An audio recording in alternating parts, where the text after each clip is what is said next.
Buenos días mi gente, mi nombre es Juan Echezábal, esta es la página La Tijera y hoy es lunes 23 de febrero del año 2026. Desde aquí, desde La Tijera, antes de comenzar a entrar en materia, quería mandarle un beso y un abrazo a mi hermana Diana Rosa, que vive en Italia y que está hoy de cumpleaños. Ella sabe cuánto la quiero y desde aquí le envío todas las cosas buenas y todas las bendiciones y las felicitaciones de este mundo. Señores, nos levantamos ayer con la noticia de que en México, alias el Mencho, o Ceguera, uno de los tipos más buscados por los Estados Unidos, por la DEA, porque ha sido el cabecilla fundamental por encima de Chapo Guzmán y de otros capos de la droga, del narcotráfico en México, había sido abatido por las fuerzas del ejército y la policía mexicana, según un comunicado que muchísimas horas después le hicieron o se vio obligada a escribir la presidenta mexicana, la socialista, la comunista, la cómplice del castrismo, del narcochavismo y de todos los regímenes estos totalitarios de Latinoamérica, Claudia Sheinbaum. ¿Qué está sucediendo ahora en México? Lo que está sucediendo en México no es más que el compromiso, la complicidad de las autoridades mexicanas de Morena por los últimos años, el sexenio de Andrés Manuel López Obrador y en el caso de esta señora Claudia Sheinbaum, que han permitido que los narcos se hagan con el poder prácticamente militar y hasta político en México. El narco tiene mucho poder en México y lo está demostrando. Tras la muerte del Mencho se ha desatado una cantidad de actos de violencia y cierres de carretera, quemando ómnibus con personas, carros, destruyendo el aeropuerto de Guadalajara. Un caos tan grande que es prácticamente incontrolable. Yo creo que en estos momentos los únicos que pudieran controlar el caos que se ha creado en México es el gobierno de los Estados Unidos. México, por supuesto, tratará de no pedirle ayuda a los Estados Unidos, pero creo que las condiciones actuales que está México y el grave control que tienen los narcos de las calles mexicanas en varias ciudades, porque estamos viendo y monitoreando las noticias, la única vía posible sería que los Estados Unidos entraran y acabaran una vez y por todas con el narcotráfico, que siempre se lo han puesto a todos los últimos presidentes mexicanos sobre el tablero cuando se han sentado a negociar, pero los gobiernos mexicanos han dicho que no, absolutamente que no, porque les conviene seguir en su complicidad. Todo el mundo gana mucho dinero. La corrupción institucional que hay en México es una corrupción muy parecida a lo que sucede en el resto de los países sometidos bajo regímenes comunistas y totalitarios. Es lo mismo que pasaría en Cuba si hubiera narcotráfico, lo que pasa que en este caso está en manos de la familia dictatorial y de sus principales aliados, porque a nadie se le ocurre en Cuba, con el férreo control que supuestamente tienen sobre su aduana y sobre sus fronteras marítimas para que no pueda entrar nada, sea uno de los paladines más grandes del narcotráfico desde muchísimos años, desde el año 1959, que una de las premisas de Fidel Castro fue utilizar ese medio de financiamiento para poder seguir propagando las guerrillas y su ideología de miseria y de odio alrededor del mundo. Él trató por un buen tiempo de que eso no llegara a Cuba. Ya hoy no, sin Fidel Castro y con Raúl prácticamente con un pie en el estribo hacia la quinta paila del infierno, la realidad cubana es distinta. Vemos los jóvenes, ya yo ni lo publico porque realmente, primero, esta red social te castiga. Segundo, es muy triste y muy doloroso ver lo que está sucediendo en las calles cubanas, como la juventud abandonada, desilusionada, desesperanzada, hambriada, condenada al abandono y a la miseria de un régimen, ha tenido que acudir, o ya han acudido muchos de ellos lamentablemente, al flagelo del papelito, el químico y demás, que parecen zombies por las calles de La Habana, esas calles que hoy están oscuras, anegadas en basura y a merced del destino.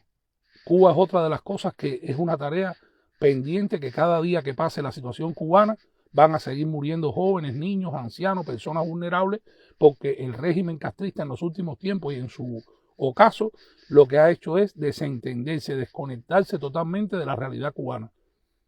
Estábamos viendo que gracias por cortesía de Cuba Primero hicimos la publicación desde aquí, desde La Tijera. Nos enviaron esta mañana imágenes de la avenida del puerto. La avenida del puerto donde transitaban otrora camiones y camiones cargados de contenedores hacia lo que es la zona marítima del puerto pesquero de La Habana. Pues eso, hay una montaña de basura ahí tan grande que en cualquier momento le dan candela, porque esto es otra cosa que está sucediendo. El pueblo mismo ya cansado de las montañas de basura en sus cuadras, en sus esquinas, en sus barrios, frente a los círculos infantiles, los hospitales como el Ramón González Coro, que no lo han ido a limpiar ni van a hacerlo porque no les interesa, no es prioridad de esa dictadura, resolver los crecientes problemas en los que han empantanado al pueblo cubano tras 67 años de un régimen desastroso. La palabra que lleva la dictadura castrista, aparte de genocida, criminal, totalitario, violador de los derechos fundamentales del pueblo cubano, es desastroso. Y siguen los problemas dentro del sistema penitenciario, porque lo que le hicieron al director provincial de prisiones de Ciego de Ávila, alias el Cojo, y lo que le hicieron al director de Canaleta, otro corrupto más, fue darles un jalón de oreja y una advertencia. El delegado del Minin los tuvo que citar a ambos ahí en la dirección provincial del Minin en Ciego de Ávila, y lo que hizo fue decirle, oye, tú sabes, porque saben qué es lo que pasa, señores, todos están comprometidos. El Cojo, estoy siguiendo una noticia porque me vino de buena lid y estamos investigando bien esta situación, que sus hijos viven en los Estados Unidos y ese sistema de vida de privilegios que tiene el jefe de prisiones de Ciego de Ávila es porque tienen un negocio de dólares, de envíos de remesa y envíos de cosas desde y hacia los Estados Unidos. Estamos monitoreando bien toda esta situación y vamos a poner toda esta información en las manos que haya que ponerla, porque basta ya. Es mucho que el castrismo se siga agarrando como un piojo del último pelo de un perro con sarna, que es el castrismo, y siga todavía en el poder. El castrismo, se tiene que definir la situación del castrismo. Yo sé que el gobierno de los Estados Unidos está haciendo lo imposible para tratar de que a la mayor brevedad pueda salir el pueblo cubano de esa dictadura opresora.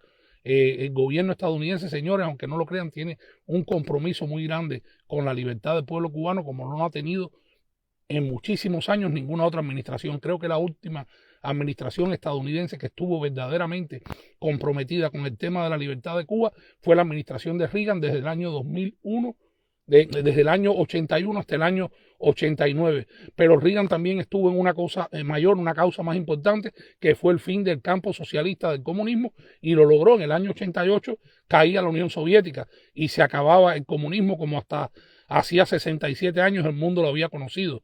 Se iba a un solo polo todo el eje político global, y lamentablemente los presidentes que llegaron después, como es el caso de George Bush padre, Clinton y demás, lo que hicieron siempre fue ser de cierto modo complaciente con los regímenes que fueron quedando, como el castrismo, por ejemplo, y le dieron la posibilidad al régimen castrista de coger oxígeno, de levantarse a pesar de haber tenido el golpe ese de la caída del campo socialista a finales de los años 80, y de hacer lo que conocemos, lo que ha hecho con todos los países de Latinoamérica en los últimos años, con Venezuela, lo hizo con Bolivia, lo hizo con Ecuador, lo hizo con Brasil, y Cuba es el eje del mal. Y eso está claro en la administración del presidente Donald Trump, porque recuérdense que también tenemos ahí a Marco Rubio, al secretario de Estado, hijo y nieto de cubanos, que sufrieron también las consecuencias, ¿no?, de tener que huir de su tierra por culpa del castrismo opresor. Yo veo con mucha esperanza la libertad de Cuba. Yo pienso que se va a definir tan pronto como antes de estas elecciones de medio término en los Estados Unidos del mes de noviembre, porque sería importante que así ocurriera. En caso contrario, estaríamos viendo muchas cosas que la mayoría de los que vivimos en los Estados Unidos no quisiéramos para esta gran nación. Veríamos que se iría un poco hacia los demócratas, hacia la izquierda, el poder legislativo, y eso no sería para nada bueno, que todas las políticas que el presidente Trump hasta este momento ha logrado experimentar, hacer, ¿no?, y instaurar para el bien de la nación y para el bien del mundo, sean echadas por la borda con la llegada de un Congreso o un Senado demócrata. Y que Dios me perdone hablar de estas cosas, porque no quisiera ni verme en un escenario en los Estados Unidos después de noviembre con un Senado o un Congreso demócrata. Eso sería lo más desastroso que le pudiera ocurrir, no solamente a los Estados Unidos, sino a las aspiraciones de Cuba y de muchos países de salir y librarse de una vez y por todas de los regímenes fundamentalistas y totalitarios que los asolan. Vamos a saludar. Johansei Montoya, anticomunista. Bendiciones, buenos días. Alberto García, asimismo, que pidan ayuda a los Estados Unidos. Alberto, deberían hacerlo, pero yo no pienso que Claudia Sheinbaum lo haga. Recuérdate que ella tiene por detrás de ella a la izquierda latinoamericana y tiene el castrismo ahí asesorándola y empujándola. Porque déjame decirte, ustedes se recuerdan de Hassan Pérez Casabona. Pues Hassan se desapareció de la vida política tras Fidel Castro sufrir aquella obstrucción intestinal que lo sacó, ¿no?, del poder, y Hassan era uno de sus más cercanos y estrechos colaboradores, como el caso de Carlos Valenciaga. Pues Hassan no lo desaparecieron, Hassan lo transpolaron y lo transportaron después con los años hacia Bolivia y fue el asesor presidencial de Evo Morales, fue el asesor de Lucho, el otro presidente izquierdista, comunista y lacayo de la dictadura opresora castrista que hubo en Bolivia, y cuando ya Bolivia se definió y se acabó y se dio aquel escándalo de la embajada que estaba subvencionando y utilizando los médicos como testaferros ideológicos dentro de Bolivia, pues simple y llanamente Hassan lo sacaron del escenario político boliviano y ahora está hace unos años con Morena, está con México y se está moviendo en ese ámbito. Hassan parece que aprendió mucho de su maquiavélico profesor en jefe y esto es lo que está haciendo en México. Entonces viene siendo como un emisario, asesor entre La Habana y el gobierno de Claudia Sheinbaum. Esta es la realidad. Juan González, bendiciones, mis cubanos. Bendiciones para ti también, mi hermano. Roldán Gil López, saludos y muy buenos días, mi hermano. Gracias para ti, Juan, mi hermano. Dani Hernández, saludos. Guillermo Morillas, ahí están mandando otras cosas. Alberto García, así mismo, que pidan ayuda. No van a pedir, tranquilo. Daisy Acosta, buenos días. Daisy Acosta, buenos días y bendiciones. Luis Venta, buenos días, mi hermano. La lucha del narcotráfico aún no ha empezado. La maquinaria fuerte viene desde La Habana con los Castro. Así mismo es. Tienes toda la razón, Daisy Borbón. Buenos días y bendiciones, mi gente. Bendiciones para todos. Hoy es lunes, comienza la semana. Vamos a monitorear todas las noticias más importantes de lo que ocurre en Cuba y el resto del mundo. Esta situación especialmente de lo que está sucediendo con los narcos tras la captura, tras la dada de baja del alias El Mencho, uno de los principales narcotraficantes de México, y que ha hecho muchísimo daño y que tenía muchísimas vidas estadounidenses tras su espalda, porque realmente el narcotráfico, el destino final, han sido las calles estadounidenses y han hecho muchísimo daño a la sociedad americana en los últimos 50 o 60 años, producto de este narcotráfico que debería desaparecer ya también de tierra mexicana, porque ha traído millones y millones de muertos. Y ha sido una desgracia nacional que el gobierno mexicano no se ha podido jamás, de la que el gobierno mexicano jamás se ha podido despojar.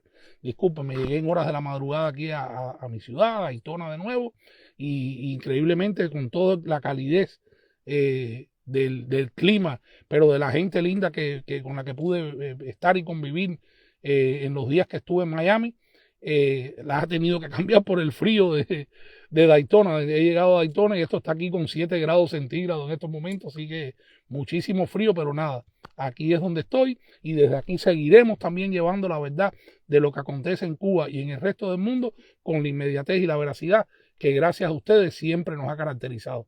Saludos, Rafa Fuente. Vamos a ver qué pasa por acá. Espérate un momentico, dice que tengo problemas de conexión, parece la frialdad. Dice, saludos, Juan. Muchos patriotas te seguimos desde Guantánamo, Cuba. Oye, mi hermano, gracias, bendiciones. Yo sé que en toda Cuba hay muchísimos cubanos patriotas y comprometidos con la libertad, que en su momento van a ayudar mucho en la transición a esa Cuba nueva y esa Cuba que todos los cubanos, y valga la redundancia, anhelamos y necesitamos. Nos urge la libertad de Cuba. No solamente a los cubanos que estamos en el exilio, sino a los cubanos que desde la isla cautiva están esperando por ese cambio después de 67 años de una tiranía que no debió durar ni un segundo después del 1 de enero de 1959. Vamos camino a la libertad y juntos vamos a lograrlo. Que Dios me los bendiga, que tengan una linda jornada de lunes, un feliz y bendecido inicio de semana, libertad para los presos políticos, libertad para todos los cubanos, Dios, patria y libertad. Mi nombre es Juan Echezábal y esta es La Tijera. Se les quiere.